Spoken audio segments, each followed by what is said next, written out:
السلام عليكم ورحمة الله وبركاته، طلبة وطالبات الصف الأول الثانوي. هناخد النهاردة درس جديد من دروس مادة المنطق بعنوان علماء مسلمين لهم دور في المنهج الاستقرائي التجريبي، وهناخد معانا أول عالم اللي هو جابر بن حيان.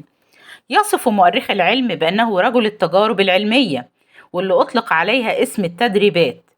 فكان يرى أن التجارب العلمية دي تعتبر شرط ضروري للعلم الحقيقي.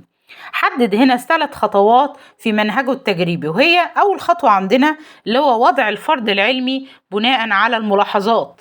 تاني حاجة عندنا اللي هي استنتاج نتائج مترتبة على الفرض. تالت نقطة عندنا اللي هي الرجوع للطبيعة للتحقق من صدق النتائج.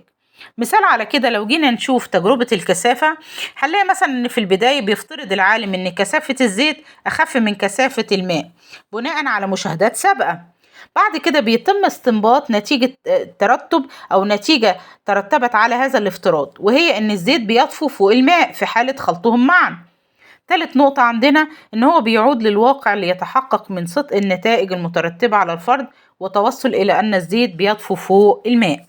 لو جينا ناخد عندنا العالم رقم 2 عندنا اللي هو الحسن بن الهيثم، هنلاقي ان الحسن بن الهيثم دعا في منهجه لاستقراء الموجودات والتعرف على خواص الحالات الجزئية للظاهرة وصولا لقانون عام. سبق الحسن بن الهيثم بمنهجه الفيلسوف الإنجليزي برتراند راسل. وهنا ابن الهيثم بيقول في خطوات المنهج التجريبي، فبيصل من خلاله لمرحلة الفروض، ويتحقق بعد كده من صحة الفروض بواسطة التجربة واللي سماها الاعتبار. مثال على كده لو احنا جينا نشوف عندنا هنا ان درس الحسن بن الهيثم ظاهرة الابصار، فقام بوضع فرض او فروض، ومنها ان الضوء بيأتي من الاجسام، وبعد كده قام بإجراء تجارب على ذلك حتى يتحقق من صدق هذا الفرض، وتوصل لأن الضوء يأتي من الأجسام إلى العين وليس العكس.